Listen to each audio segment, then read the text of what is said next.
Good afternoon, everybody. First off, Kathy, thank you for putting on such a great event today. I have two very young daughters, and so you got to keep this going for at least 20 more years.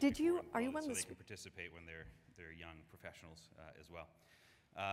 The Ad Club is known for its thought leadership in the advertising and marketing community around Boston, and putting together a greatly needed and widely attended event like today's, especially with this caliber of speakers, only goes to show the type of talent and work and hard work and commitment that your entire staff has, and it's great. So thank you very much for doing this.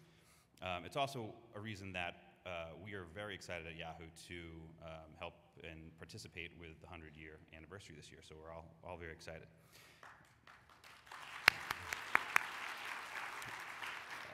Just as the Ad Club has influenced, steered, and changed the landscape of advertising community in Boston during the last 100 years, our next speaker has actually changed the landscape of Boston during the last 6. Before I knew Nicole and her story, I actually thought I was a fairly busy guy, but that's not the case anymore. Nicole Freedman currently works as the Director of Bicycle Programs for the City of Boston. The program is part of Mayor Menino's vision for healthy, sustainable communities and neighborhoods. If you've driven around Boston the last few years, you've seen the bike lanes. That's one of the things that she is responsible for. You may also have noticed the Hubway bike sharing programs that popped up all over the city the last couple of years, and those will be back in a big way as soon as it stops snowing, if it ever stops snowing. Nicole's work has directly led to Boston going from the least friendly city in America for bikers to a city that is a leader in urban bike planning now over the last 6 years. Nicole grew up in Wellesley, which she didn't really want me to tell everybody, but I'm telling you anyway. She attended MIT before graduating with a degree in urban planning from Stanford. From 95 to 2000, Nicole worked in the transportation programs at Stanford, focusing on bike and alternative transportation issues while launching her professional racing career. In her 13 years racing, Nicole won more than 50 professional races, including 2 national championships, multiple international victories, and a berth on the 2000 Olympic team in Sydney, Australia. She also created, managed, and motivated more professional women's cycling teams than any other woman, mentoring a dozen young cyclists onto national Olympic teams and national championships. Nicole currently coaches the reigning Division II collegiate national champions, the MIT cycling team, and runs a road skills coaching business, Better Cycling, which has taught over 1,000 cyclists. Yeah. I think that's it, so that's just a little, that's nothing. Everyone, please welcome me in joining Nicole Freedman.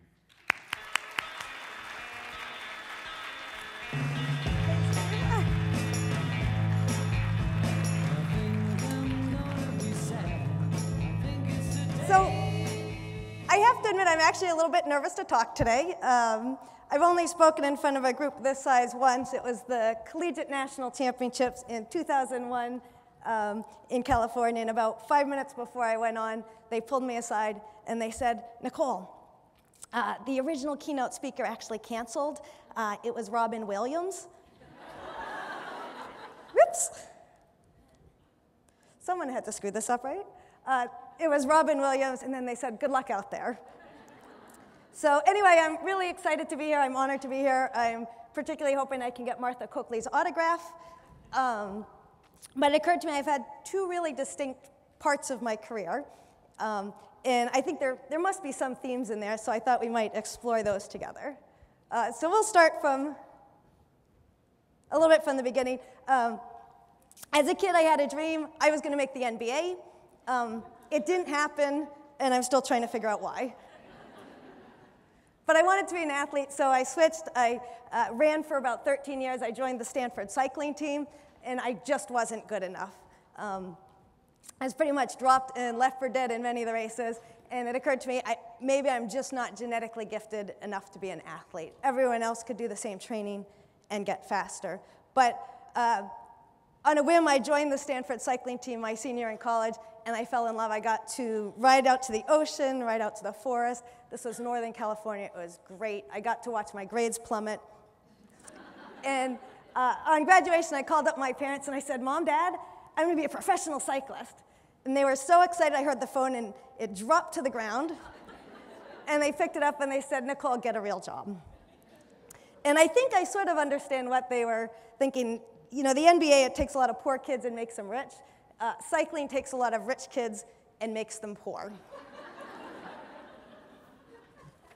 So began the downward spiral. Steve was nice enough to say that I grew up in Swellesley, Mass. Went to Stanford, lived in Palo Alto. As an aspiring professional cyclist, I moved to East Palo Alto. And for those of you that don't know, that is where the term wrong side of the tracks was coined. The year I was there, it was 1994. It was the murder capital of the country.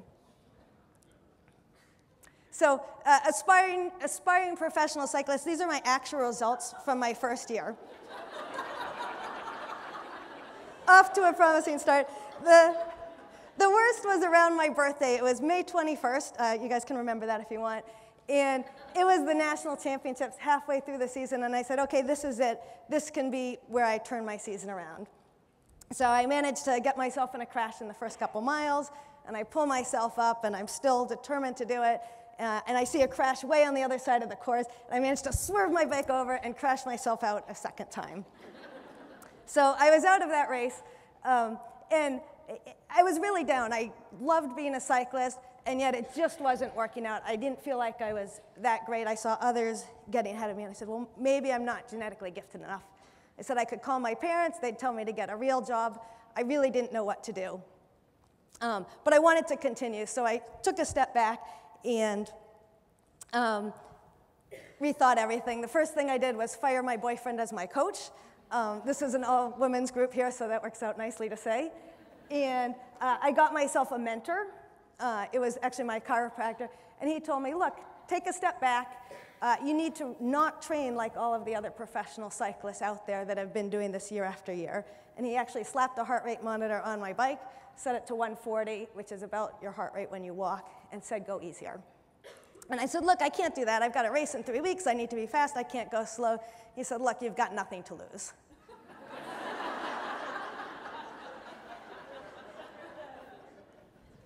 But it actually did work. I had quite a successful second year. That was 1996. I won my first race in Killington, Vermont. My parents were there. It was a 30-lap race, and every lap they're on the corner waving a different piece of fried food as they cheer. My dad really was not much of an athlete. When I was a kid, he looked at me. He said, Nicole, I don't know any sports. I was scared I'd have a boy, and then I got you. But it was the Olympic trials year. I really had a great season. I got 4th and 6th in those Olympic trials, and I got picked up by the national team, and I got invited onto my first professional team, Team Shackley. I had my first ever salary. It was $15 per race day, not to exceed $800 per year. And I got a little bit cocky. I said, well, my gosh, if I can do this after 2 years, it'll be easy to get to the Olympics. So what did I do? I became a homeowner at 24 in the Bay Area. This was 96, the heat of the tech boom. This was a really great deal. It was $200 per month. And for me, why I did this is I said I could pay $200 a month and live in a van, or I could pay $700 a month, live in a house, and I'd have to work much more. And I knew I wanted to be focused on training. I needed to work less. This was great. It also became an income source. In the summers, I'd leave for the summer, and people would want to move in to save money. I had a friend who worked at Adobe. He actually moved into the van in the summer.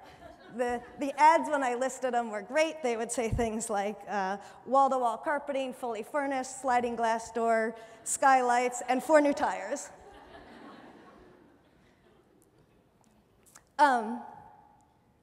Many of you don't know that being a professional cyclist on the women's side is not quite as glamorous on the men's side. We had a hotel rule. I call it the 1-star hotel rule. Any hotel we stayed at had to have only 1 star, and it was usually followed by a 6 or an 8, as in Motel 6 or Motel 8. And this actually was, at the time, the Motel 6 motto. You guys are all in the ad world. We're just like the big fancy hotels when the lights are out. I'm a little older now, and I realize there's something wrong with that. So, you know, I thought my trajectory would go like that. It didn't. It was much harder than I wanted. I still was getting dropped and lapped and crashing in races. I was getting better. I was getting worse. And it was clear I was not on track for the Olympics. I was a second-tier rider. My team folded in 1999. I didn't have a team. I didn't know what to do. I did call my parents, and they did say, well, look, it's been 5 years. You are the lowest paid Stanford grad ever.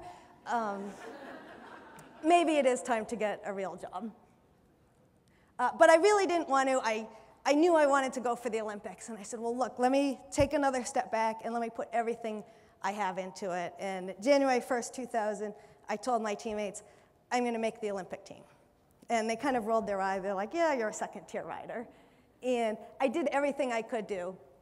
I slept 9.5 hours a night. I still do that now. I took a nap every single day. I went back to the training I learned from my chiropractor, training exactly the way I knew worked for me. Didn't matter what other people were doing. I ate perfectly well. And I remember I went to Jackson, Mississippi, and rode the course. And the course ended on a 200-meter hill. I came back to California and found a hill that looked just like that and rode on it over and over and over. So the morning of the Olympics, I look in the newspaper, and they have the top 10 riders to watch.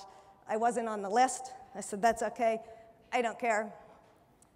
And then we're lined up at the race. And to the right of me is Pam Schuster. She was 5'10", 120 pounds, solid muscle, had just won national championships the year before, a very good athlete.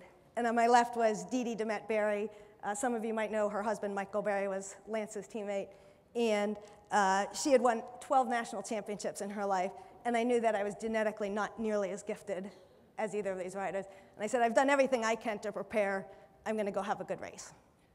So halfway through the race, there's a break of 6 riders up the front. I apologize if this gets too technical for everyone. 6 riders up the front. They're 30 seconds ahead. And I said to myself, that's the race. I need to be up there. And I attacked on the right side of the field. Dee Demet did on the left. And I made it, and she did not. And we came into the... But wait, there's more. We came into the final sprint, and we saw the hill, and I started my sprint, and I did come across the line first.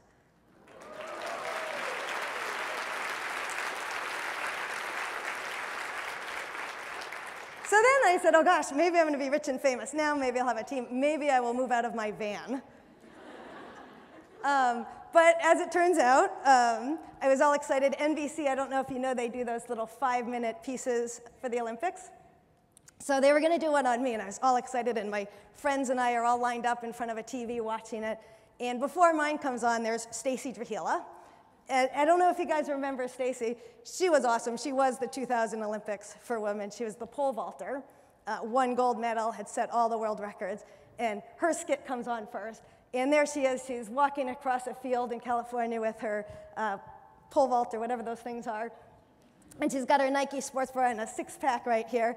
And I look at her, I'm like, oh my God, she's going to make millions. And then mine comes on. And they pan into the van, and there I am in my sweatpants with my pet Tweety bird, thinking, oh my God. So as it turns out, I never became wealthy. I did move back into the van, and I did continue racing. But as I was starting to transition out of cycling, I got a little worried. I was now 34. I had never worked a full-time job in my life, which I was actually quite proud of. And I would look through the help wanteds, and the only jobs I saw that I could be qualified for, that I felt I was qualified for, said costume provided. And that is no joke. So I like to think that hard work makes everything happen, but I think there was a little bit of luck. A year later, I found myself doing some consulting for the city of Boston for the mayor's Hub on Wheels bike ride. And at this time, the mayor was getting into cycling and realizing that this is an important improvement for our city. And he held a press conference. This is a day some of you will never remember, but September 21st, 2007, wasn't in your history books. The mayor does a big public announcement, and he says, we are going to transform Boston into a world-class cycling city. And then he points to me and he said, Nicole, work on the details. So Steve was gracious enough to take the next 2 slides away from me. But at the time, Boston was an award-winning bicycling city. We had been 3 times rated the worst cycling city in the country. A little known fact, we had an international award. Worst cycling city in the world, and they gave it to us early. There was no one competitive with us. We had 180 feet of bike lane in the city. It starts up there in the top left, and boom, it ends right here.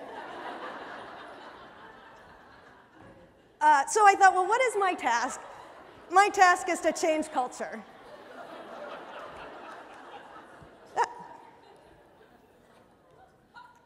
We want to go back one slide. But I'm not so good with this. There we go. Okay, so what does it mean to change culture? We want to reach out to the mainstream. And I use my family here because I think we're the perfect analogy. The bike programs, it's really not about me. I am happy to bike down the Mass Turnpike. It wouldn't bother me at all. In the bottom left, we have my dad. The program is not about my dad. I bought him a bike for his 60th birthday. And a few months later, he hands it back to me, and he says, Nicole, sell that thing. I'm never going to ride it. The program is about my mom. She still lives in Wellesley, and she rides her bike a couple times a week. It's also about people like my nephew. I bought my nephew a bike when he turned 6, and he looks at it. He's like, Nicole, it's broke. I said, well, what do you mean it's broken? He says, well, maybe it needs a new battery. That was a low point. So where do we start? When I got the job, everyone was calling me, and people kept saying, you need to build a giant master plan and work on the master plan and have a plan. And there's this big project going on in Forest Hills, and maybe we can build a huge bike cage. And I thought about it. I said, no, we just need to start already. There's plenty of low-hanging fruit out there. Let's take care of the low-hanging fruit. The second thing was focus. There were so many things to do. It was so easy to see what to do. But people would still call, and they'd have all these great ideas, and they were great ideas. One person calls me and says, Nicole, we need to get tunnels built in the city for the cyclists for the winter. And I said, that's a great idea. Maybe we'll put that on hold. I think there's some low-hanging fruit. So I didn't know at the time, but a key skill was perseverance.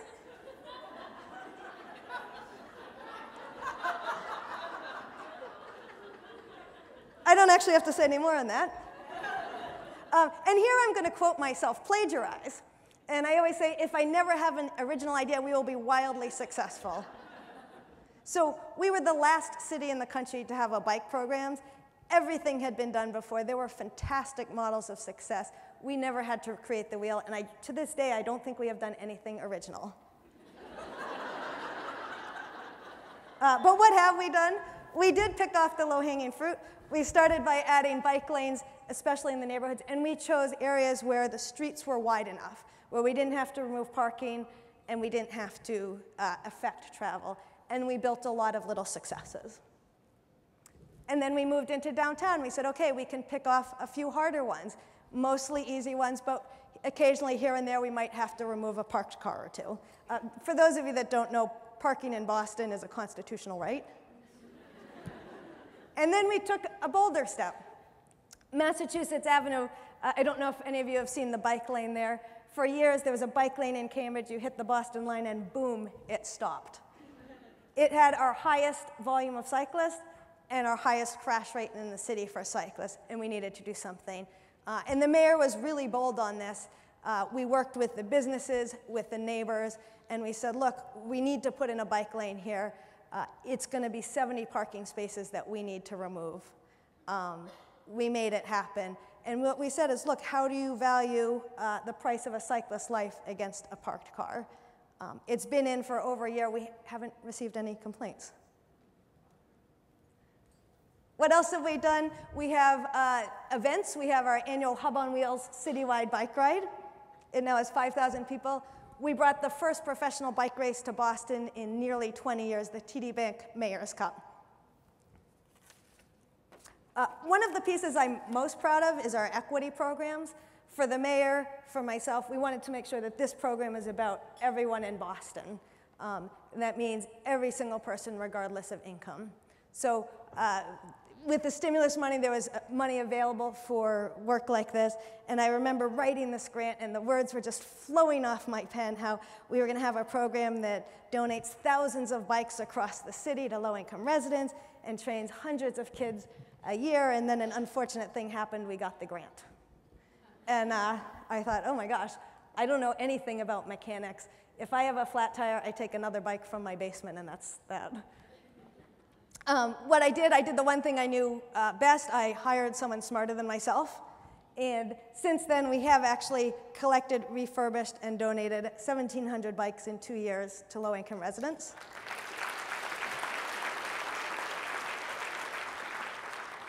And we have trained 11,000 and something youth in cycling. These are all on-the-bike classes, and they're all 4 to 8 hours of training each. We do about 4,000 youth a year. And there are 5,000 kids per class in Boston, so you realize when you do this year after year, you're hitting almost every kid in Boston.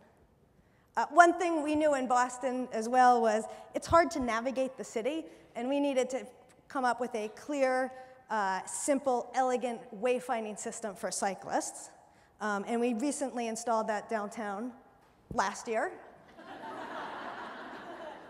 Whoops, I think it's this one. But the piece I think everyone knows most that has really pulled the whole program together is bike share. And how did this come about? I remember sitting around in a meeting with a mayor's advisory group, and we were talking about what our climate action plan goals should be. And everyone was saying, okay, this is what we can do, and that'll get us here.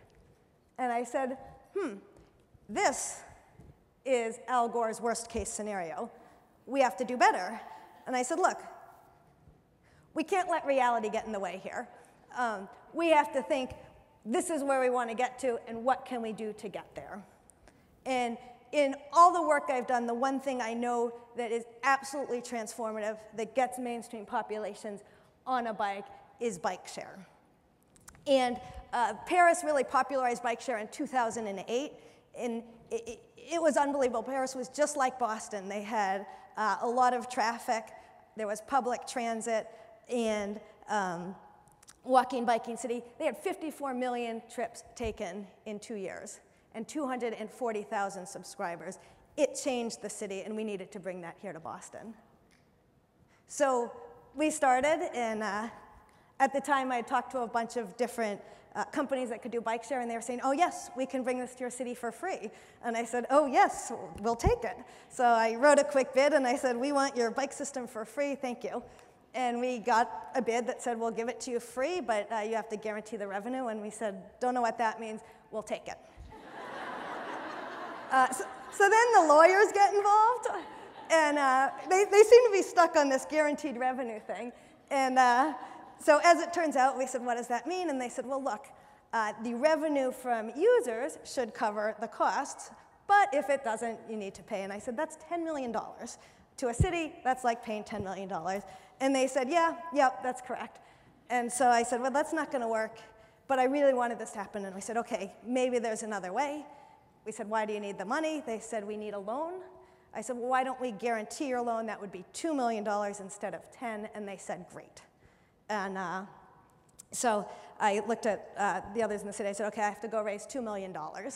And I don't think that'll be a problem. I'll go do that. And they looked at me, and they're like, what do you mean you'll just raise $2 million? And I'd run so many cycling teams, and I tell you, there is nothing harder than fundraising for white, wealthy, overeducated women that want to ride their bikes. Here I had every marketer's dream. I had a product that people wanted. It was my dream. So I raised $2 million. I came back, and they said, we have a problem. By the way, what if we can't pay back that loan? You'll need to cover the rest. I said, we can't do that. So now we were dead in the water. I had just raised $2 million. It wasn't happening. And I said, well, there's got to be a way. There's got to be another way. And I talked to a bunch of different cities, and things were happening. And then I found out that, well, for about $5 million, we probably could launch this. So I went back out, and I raised more money, and we applied for grants. We talked to sponsors. New Balance came in as a title sponsor. We actually have about 30 sponsors that sponsor stations. And I think you guys know where this story is going. On July 28th, 2011, Mayor Menino launched the New Balance Hubway bike share system. We had raised $5.4 million. The day we launched, we had money set aside for operations for 3 years. No city money has gone into the system. We've had 675,000 trips taken to date. more than 9 members. It has expanded into Cambridge, Brookline, and Somerville. This year, we're looking at 92 stations in Boston, getting into JP, more in Dorchester.